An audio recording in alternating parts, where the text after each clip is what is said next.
Bonjour, bienvenue à Jésus nous parle aujourd'hui, en ce mercredi 30 mars.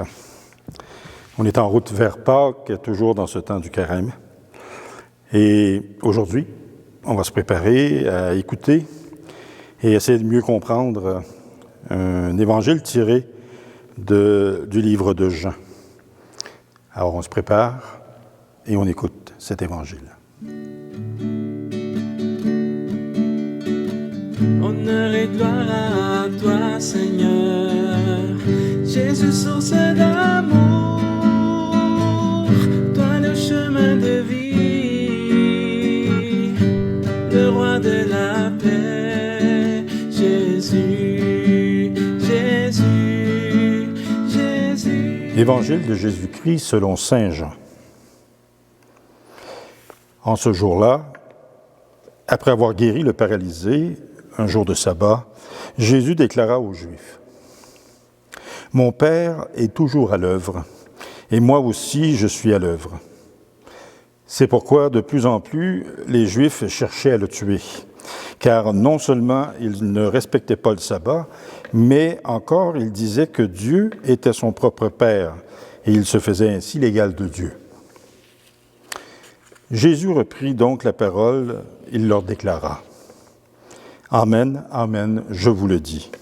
Le Fils ne peut rien faire de lui-même. Il fait seulement ce qu'il voit faire par le Père. Ce que fait celui-ci, le Fils le fait pareillement. Car le Père aime le Fils et lui montre tout ce qu'il fait. Il lui montrera des œuvres plus grandes encore, si bien que vous serez dans l'étonnement. Comme le Père, en effet, relève les morts et les fait vivre, ainsi le Fils, lui aussi, fait vivre qui il veut. Car le Père ne juge personne. Il a donné au Fils tout pouvoir pour juger, afin que tous honorent le Fils comme il honore le Père. Celui qui ne rend pas honneur au Fils ne rend pas non plus honneur au Père, qui l'a envoyé.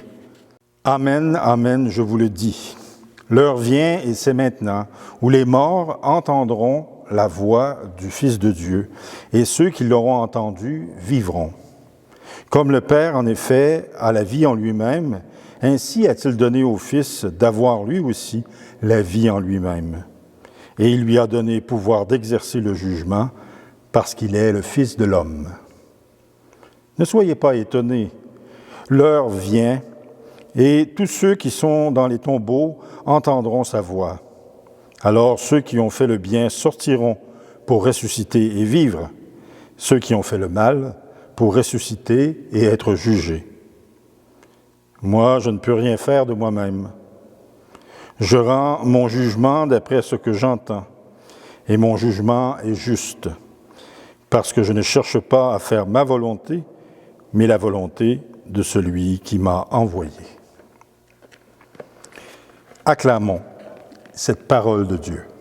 Honneur et gloire à toi, Seigneur, Jésus, parole de vie, toi, lumière de ma vie, la joie dans mon cœur, Jésus, Jésus, Jésus.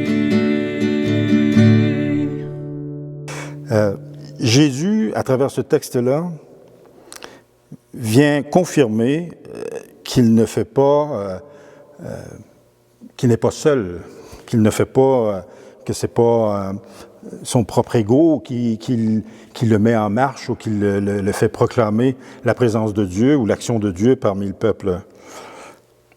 Il affirme que tout ce qu'il fait et tout ce qu'il dit se fait avec le Père, qu'il est en union avec son Père et que tous deux ne font qu'un. Il affirme à ceux qui le surveillent et enquêtent : vous vous choquez pour une histoire de travail pendant le sabbat. Ben dans le fond, ce qu'il leur dit, c'est que vous n'avez encore rien vu. Dieu le Père va montrer à travers Jésus des choses encore plus merveilleuses. Il va montrer qu'il est le Dieu des vivants et pas le Dieu des morts. Il va montrer qu'il n'est que vie, la vitalité de l'esprit, que cet esprit-là, quand elle envahit l'être humain, elle est une vie sans fin. Elle est une vie amoureuse sans fin avec le Père et une vie amoureuse sans fin de la vie humaine. Il va affirmer aussi que par sa vie et son amour, les gens qui voient aller Jésus voient aussi le Père à travers les enseignements de Jésus, à travers ses gestes, ses miracles. Que la vie, l'amour et la dignité passent avant la loi. Il vient redire aux gens qui l'écoutent, aux Juifs qui essaient de le prendre au piège, et même de le détruire, comme au début du texte on le mentionne, on cherche à le tuer. Il vient leur redire que la loi passe derrière la vie, l'amour et la dignité humaine. Que Dieu juge vos cœurs dans ces trois angles et non dans la loi qui reste froide. Quand on parle du jugement de Dieu, Dieu ne juge pas sur des lois à observer, mais bien sur la façon dont nous avons contribué à faire émerger la vie, l'amour et la dignité.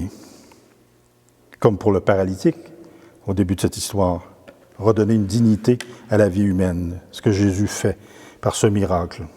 Même si je me détourne de Dieu, même si je meurs, et en étant loin de Dieu, que je peux toujours me présenter devant lui comme le fils ou la fille prodigue. On dit au-delà de la mort, tous ressusciteront. Et que le jugement apporté sera un jugement sur les trois angles dont on parlait tantôt. Vie, amour et dignité. Et que même à travers une vie qui aurait pu paraître loin de Dieu, Dieu en sondant les cœurs,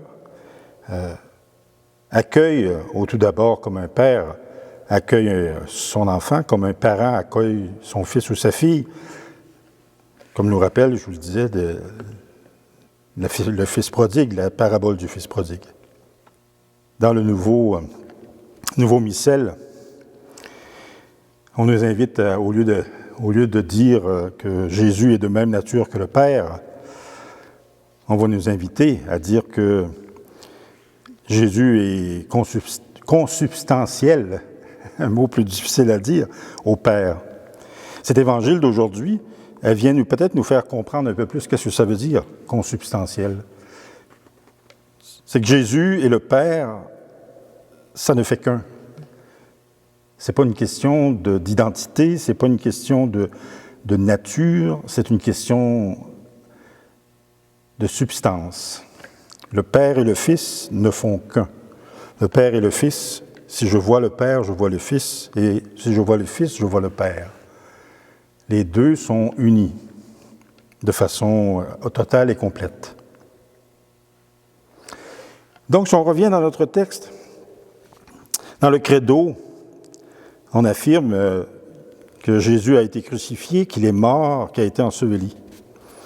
Et ensuite, on dit, il est descendu aux enfers. Le troisième jour est ressuscité des morts. Cette descente aux enfers,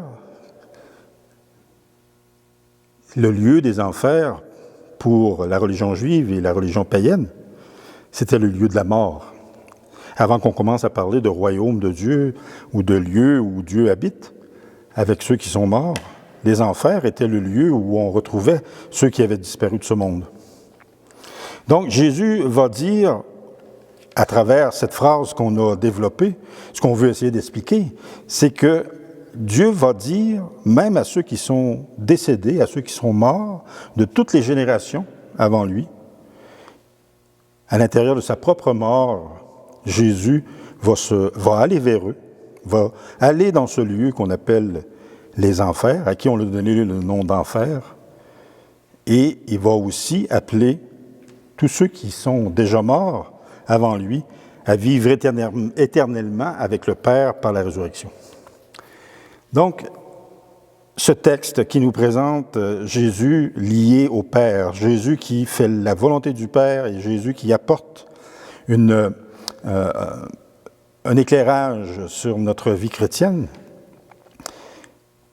qui apporte un éclairage même sur notre vie au-delà de la mort, bien, cette vie-là, elle est tellement proposée à tous que Jésus, on a la confiance dans la foi que tous ceux qui meurent ont droit à une deuxième chance, si on peut dire. Donc, les 3 points à garder de notre relation avec Dieu, les 3 points pour garder cette relation, c'est de demander à l'Esprit Saint d'être quotidiennement et en tout temps avec nous. D'être tout le temps à l'intérieur de nos pensées, à l'intérieur des gestes qu'on a à poser, à l'intérieur du travail qu'on a à faire. Et ce n'est pas une recette, ou ce n'est pas une recette, ou c'est pas une loi à observer comme on pouvait observer des lois dans le temple. C'est vraiment, à partir de l'Esprit Saint qui nous habite, être en amour avec Dieu, vivre l'amour les uns les autres, vivre de l'amour aussi pour nous-mêmes, pour nous permettre de nous développer, favoriser la vie dans l'Esprit Saint partout et tout le temps, puis être en constante recherche de la dignité de Dieu, de la dignité de l'être humain et de notre propre dignité à travers notre quotidien, à travers notre travail.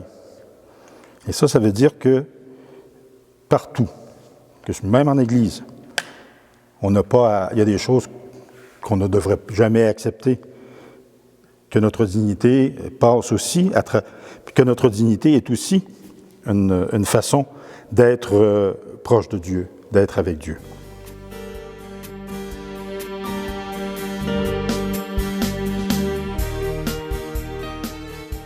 Alors, en terminant ce temps de carême où on nous invite à un temps de transformation, où on nous invite à renaître de nouveau, je demande au Seigneur d'apporter sur vous sa bénédiction pour que vous soyez avec lui, qu'il vous accompagne, que l'Esprit vous envahisse pour que cette transformation soit vraiment bénéfique pour vous et ne vienne pas d'ailleurs. Que Dieu vous bénisse et tous ceux que vous aimez, au nom du Père, du Fils, du Saint-Esprit. Amen. À la prochaine.